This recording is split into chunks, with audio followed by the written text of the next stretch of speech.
for right now, and those of you who've had them know that rats are hard to get rid of. So many people use poison to do that. But if you have pets, you'll want to think again. A local woman's dog accidentally ate some rat poison while out for a walk. So what should you do if it happens to your dog? Deb Nabb, also known as the Mutt Master, is here with some advice, and you know of what you speak here for sure from different angles. Thank you for coming in. Thank you for having me. Yes, Nigel. So I'm sorry if I'm messing his no, please do. up, but he's such a cutie. So what happened with Nigel? So my husband was walking Nigel. He ended up lunging after something that what my husband thought was a grasshopper, and he got it in his mouth, and my husband immediately opened up his mouth, thankfully, and got it out and took a look at it and didn't know what it was. And this is basically what it looks like.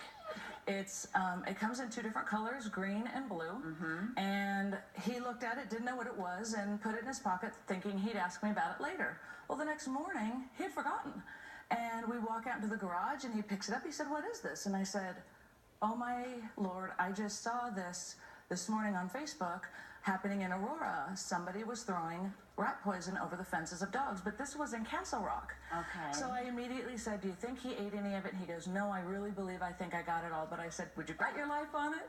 And he said, no. So I took him to the vet, and they did what's basically a blood test to check the clotting factor. And a good clotting factor time is anywhere from 10 to 15 minutes, and his was at 12, which was really good. And since it was already almost 24 hours from the time he got it in, they really weren't too concerned about it. But unfortunately, and I have seen this personally myself, dogs who you don't catch this in time, they die a very painful death. One particular kind eliminates your blood's ability to clot. And so what happens is the dog ends up bleeding out and can bleed into their lungs, and they end up suffocating. Oh, I hate to think of that with my little dog. So what do we do as owners to protect them? Well, one of the things, and this is my big pet peeve, is you want to make sure when you're walking your dog that you don't use retractable leashes. Because if your dog has the ability to get 20 feet, 15 feet out ahead of you, you're not more than likely even going to know. And the chances of you being able to catch it in time are really low. So I'm a big fan of the 6-foot or short leashes when you're walking your dogs.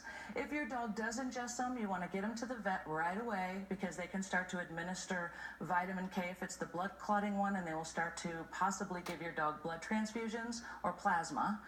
There is another kind out there on the market that's unfortunately becoming a lot more popular, and that's the one that vets don't want to see, and that causes more neurological symptoms, and it basically gives the dogs an overdose of calcium. And the only way you can treat that, there's no cure, but you can treat it with diuretics and IV fluids and steroids, and that's it. Well, Deb, thank you so much for the advice. It's certainly something to think about, because Nigel's doing so much better now, and he's such a good boy. Such a good boy. So be careful with your pets and look out for that brightly colored rat poison. Absolutely. Deb. Thank you, Nigel. Very much. So, I know this is something you guys want to think about. We're all dog lovers around here in the studio, right, guys? Oh, absolutely. Yes. I guess we're going to Kirk. Hey there, Kirk. Yeah, Greg, stay away. It's not your turn yet. She said you guys. I didn't know which guy it was going to be, so I just spread it out there. He's that guy. I'm the you guys. 7:48 right now. All right, let's check your tech headlines, and I want to talk about GoPro. They're out with some new gear that they say is better.